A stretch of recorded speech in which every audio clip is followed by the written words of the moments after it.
Well, welcome to Let's Get Writing, Season 4. I'm your host, Catherine Taylor. It's always a pleasure to be here. We've moved to Fridays this season, so now Friday is my favorite day of the week. And Let's Get Writing is available through my Facebook page, mostly live, and all the shows are hosted permanently on my YouTube channel at Catherine Taylor TV. And they're also available as podcasts. If you prefer your content on the go, you can do that as well on Podbean or any of the popular podcast channels. So be sure to subscribe and never miss another issue of your favorite authors. Now, my guest today has had a fascination with writing since her high school days.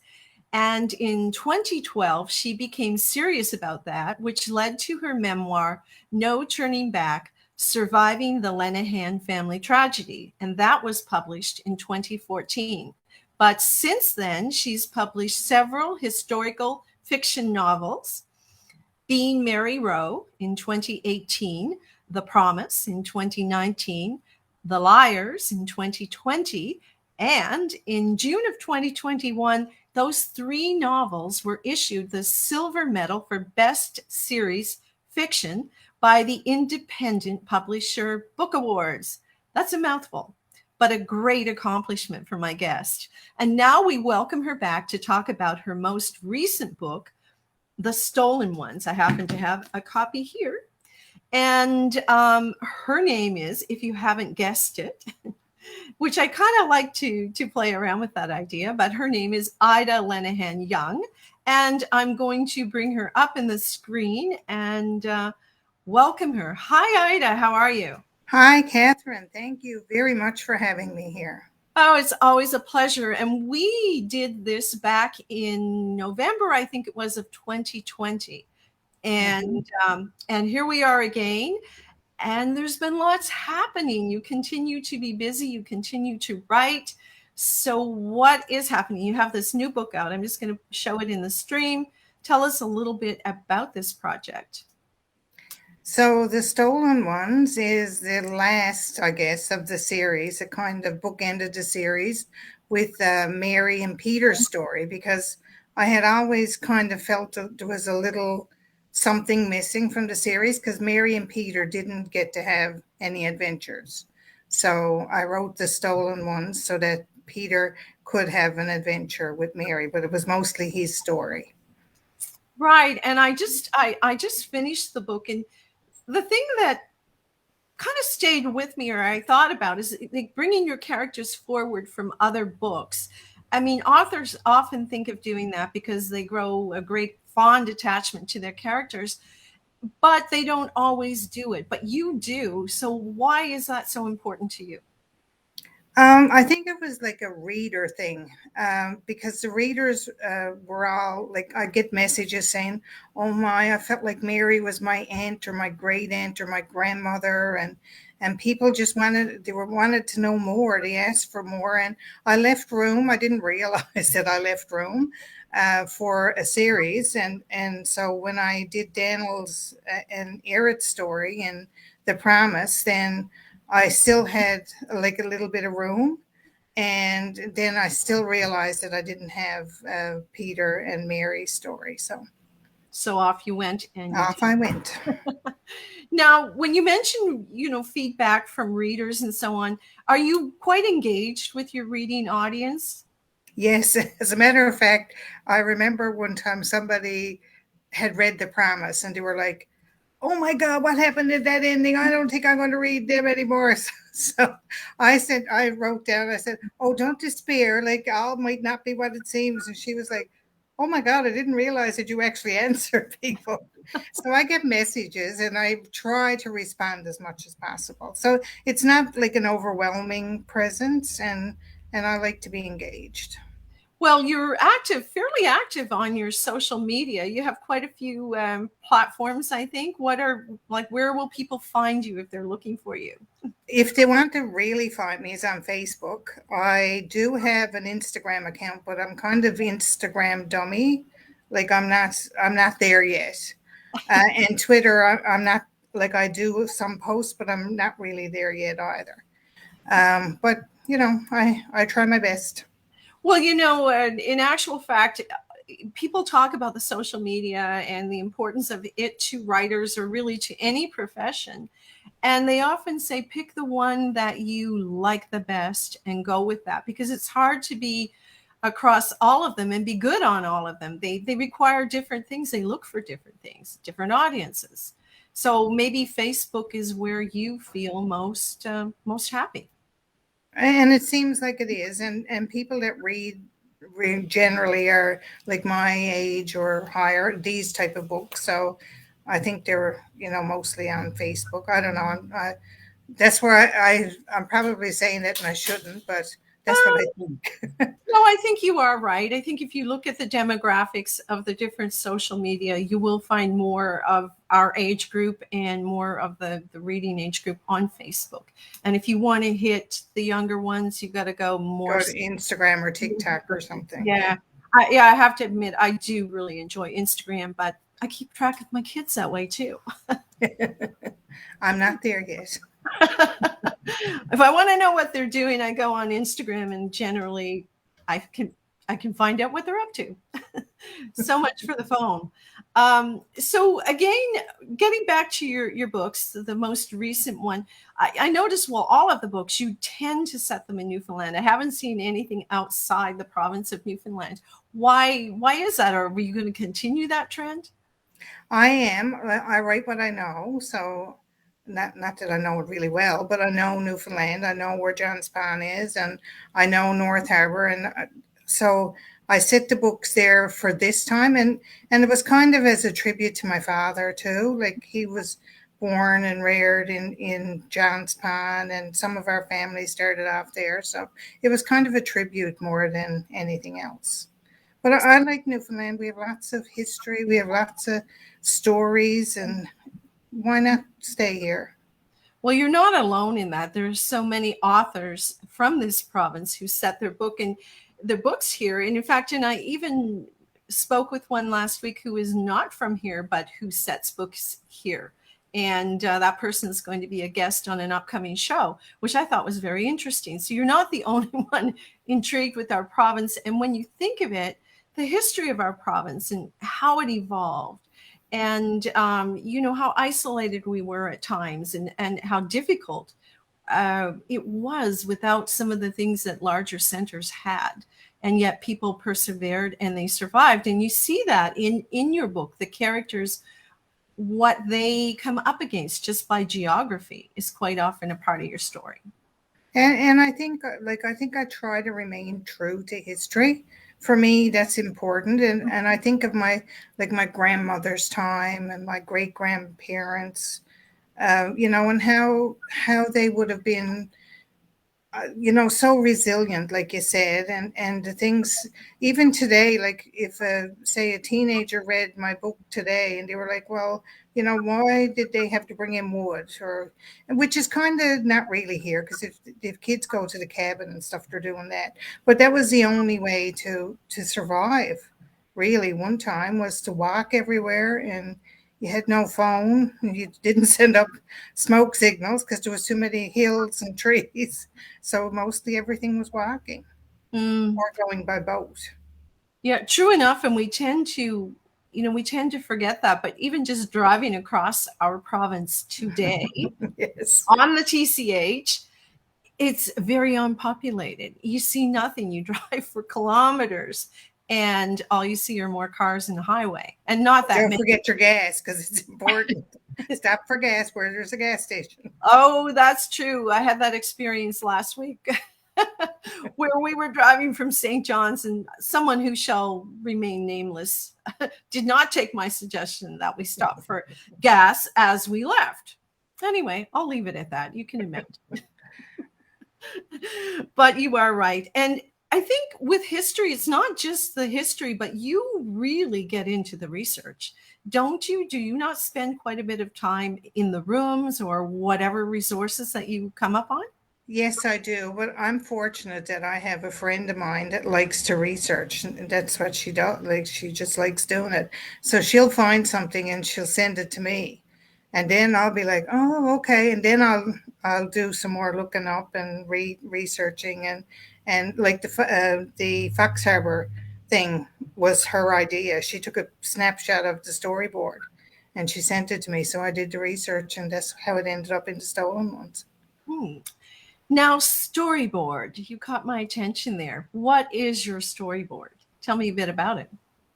Well, no, this storyboard was the one that was in Fox Harbor, right? Like it Oh, talked, yeah. So it talked about the two boys that went missing in the 1900s because nobody really knew about it. So somebody came across it and created a storyboard.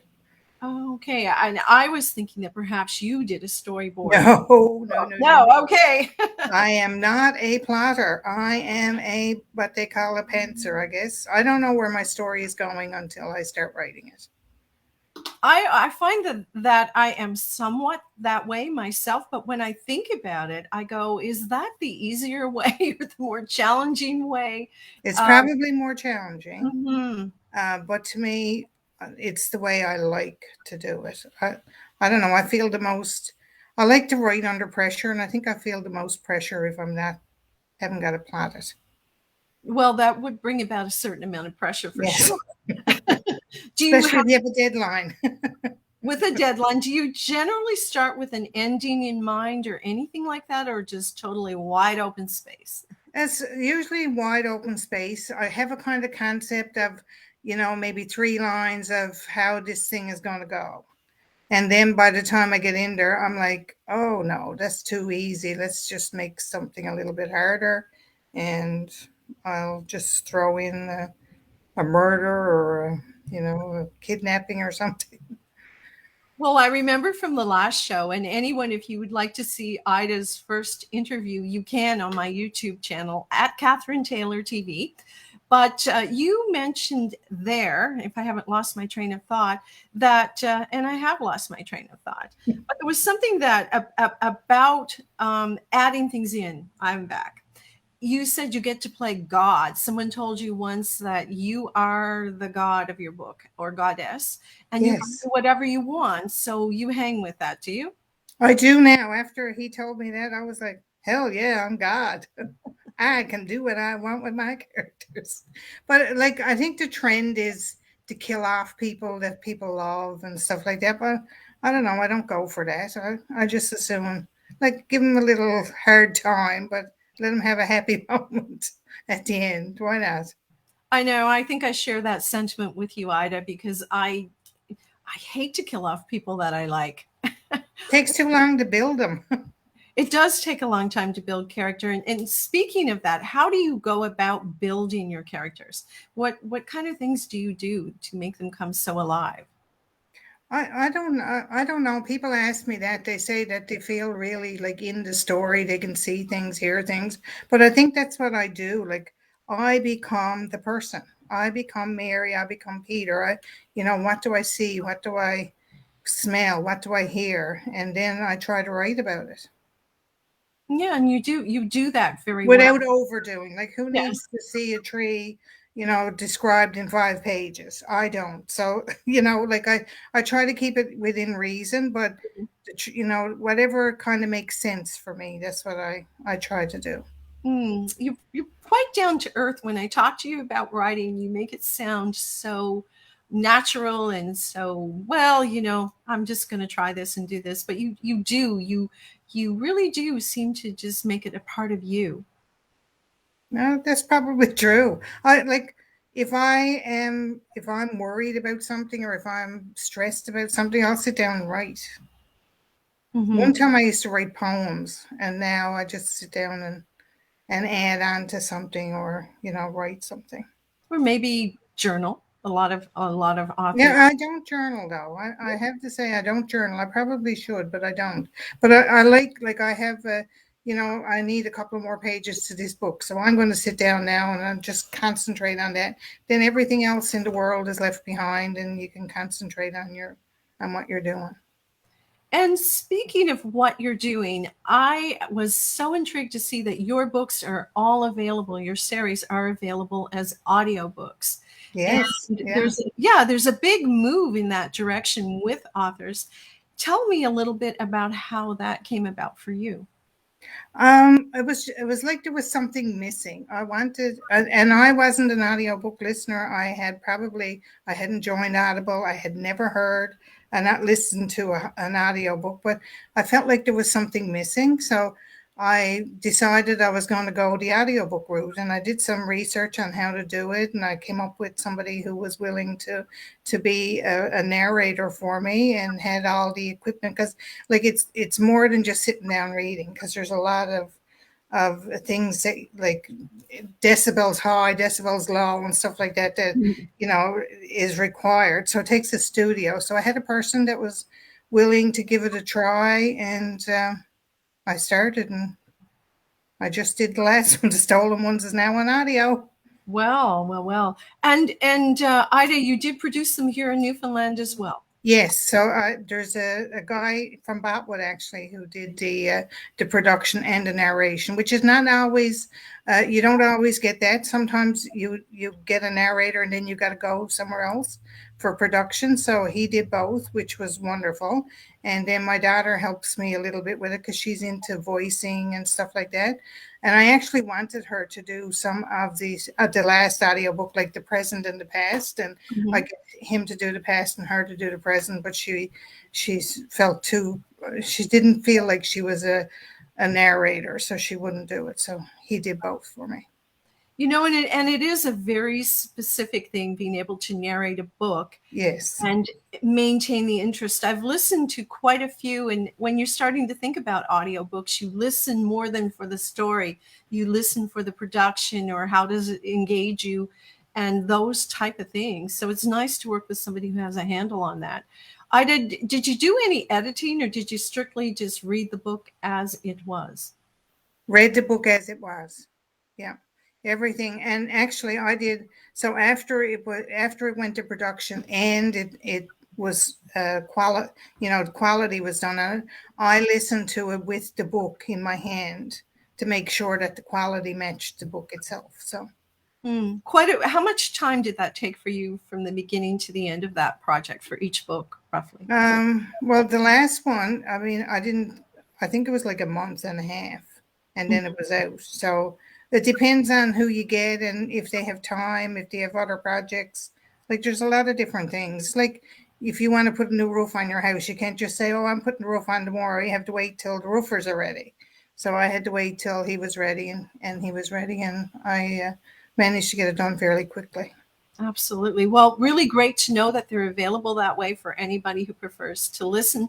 And we see more and more of that, people when they're driving, especially across this province. I listen from CBS to Batwood all the time to different, and I've really come to like them. Like, it passes the time. I'm Mhm. over there and I'm at chapter whatever, and I'm like, oh my god, I'm already here. Yeah. I'm gonna go back because I want to listen to the rest of the story. But it is a great way to pass Pass the time. time. It Yes. is. And once you get into it, it's a bit of a transition from actually holding and reading the book to get into an audiobook. But it works well. It's great for when you're going to sleep at night, and you can actually set a time limit on it. Say you want a half an hour, instead of a book hitting you in the face when you fall asleep. It just takes you right out. Then you have to listen to it all again the next day. So I found. Okay, now you love to be in touch with your audiences. And I just want to put up some photographs here, and tell us about this. Was for your book launch for this particular book, right? The Stolen One. Yes. Yeah. All right. Well, we're in COVID times, and I said, there's nobody else in the province going to have a book launch in a resettled community. Like, let's just try it. So I put it on Facebook that I was going to do it, and put up an event. And then when we drove down on a Wednesday to make sure the road was okay. And then I posted that the road was okay. So I came back and we went down again on Sunday afternoon in August, and it was kind of a drizzly morning, but it was okay. It was okay. And I said to my husband, well, it's just going to be me and you. You're going to have the whole camera. And then I started seeing trucks coming in and truckloads of people. And there was about 40 people showed up. Like, it was a magnificent day. People came down, brought down lunches with them and had a picnic down there. It was amazing. Let's It have a was look. really, really nice. There we go. They are enjoying it. Yeah, and we did have COVID too, right? So Yeah. people weren't allowed to kind of commingle, but well, we made the best of it. And it was a really good day. Yeah. And there's your books on the table. It And that was is too that. windy to put on a tablecloth. It was just like, hold her down. Well, it is Newfoundland. That's And you right. can hold her down with a bunch of rocks and things Yeah. like that, but or you can forego the niceties. Is that your husband in the background there? I don't know if my scroll button. Yeah, he have his arms folded, yes. Yeah, that's him. I wanted to get that in there because we have to acknowledge the work of those behind us. And when you say your husband, I thought, yeah, my husband shows up too for things like that. Like working on my trailer. He was there all day bringing coffees and water, and we have to acknowledge the support of our That's right. spouses and Yeah. other people who help make all this possible. And there's look like some happy people there. They've got their book. Yeah, it was fun. And I had t-shirts made, so I don't know if you can see. So Oh, we had yeah. so like in the book where they all had on the blue t-shirts, I made some t-shirts and see people are wearing them down there. Right there, yeah. Yeah. And I donated the proceeds from that to actually to the Kiwanis, because I'm a member of the Kiwanis, and we had a school uh, drive, and so I donated the proceeds to the school drive. Oh, very nice. And Ida, when you mentioned the t-shirts, and which brought me back to another thought about your book, this book really crosses between generations and time frames, from the historical to the present. You open this book in the middle of COVID, so there were a lot of things going on. You know, Talk a little bit about that, how you brought all that together and why those modern day characters in with your historical ones. Well, every time I like to try to do something different. So I wanted to kind of pay tribute to the pandemic. Like 100 years ago, there was a pandemic, so my characters would have gone through it. And now we're having one. Like, nobody knows. We didn't know anything about a pandemic except there was a pandemic 100 years ago until it hit now. So in 30 years' time, people won't know anything about a pandemic, really.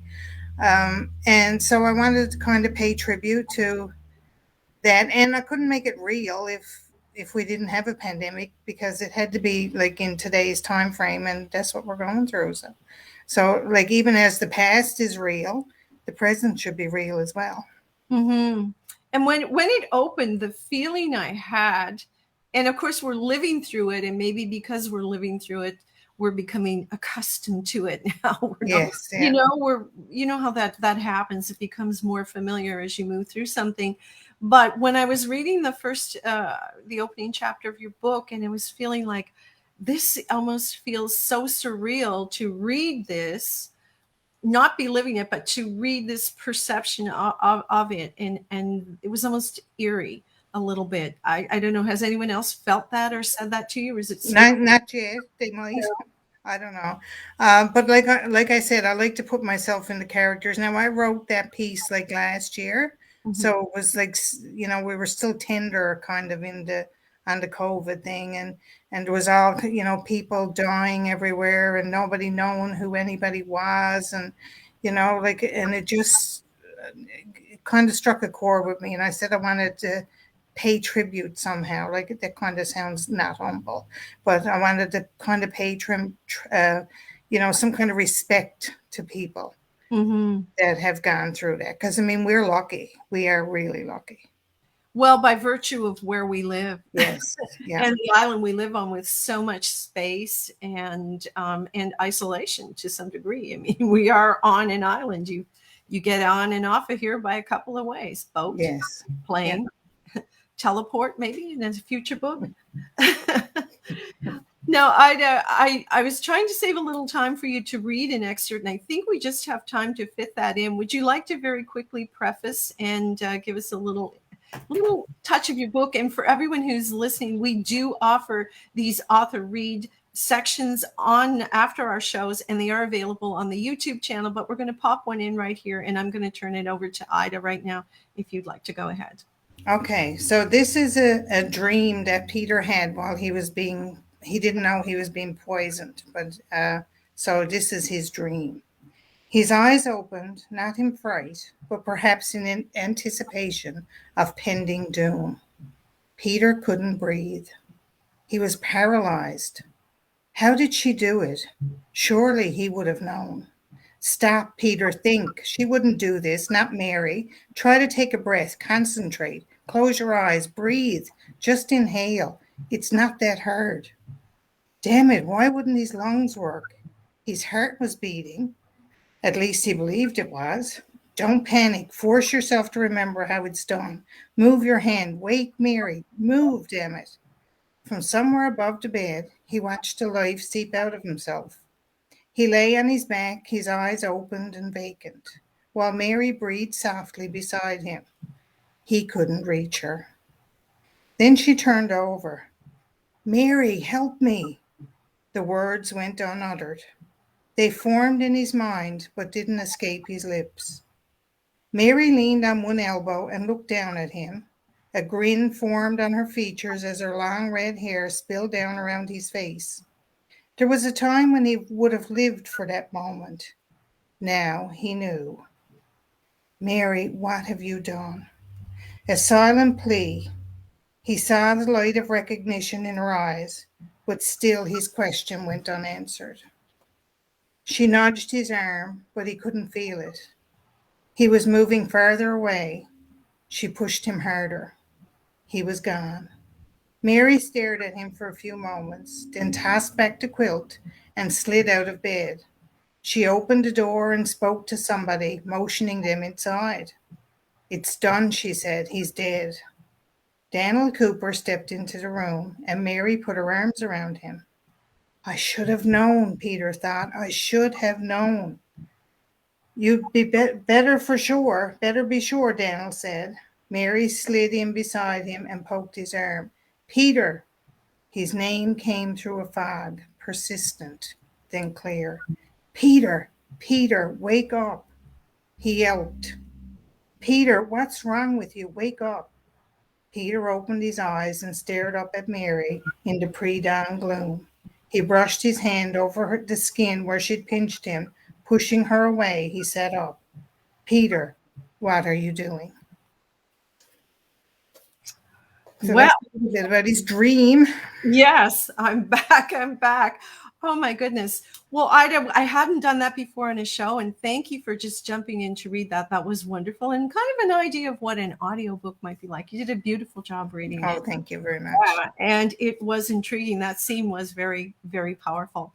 Well, everyone, we have reached the end of our time with Ida Lenahan Young, and I just want to thank you so much, Ida. It's always a pleasure. Well, thank you. Seriously, thank you. You do a lot for us authors, so thank you. My pleasure. And everyone, you're interested in the books, Flanker Press, and also available at retailers, I believe, and yes, yeah. anywhere else. I think that'll help you. And Audible. And Audible. There. All right. Well, have a great day, everyone, and thank you so much for joining us. And Ida, again, thank you very much for being a guest. You're very welcome.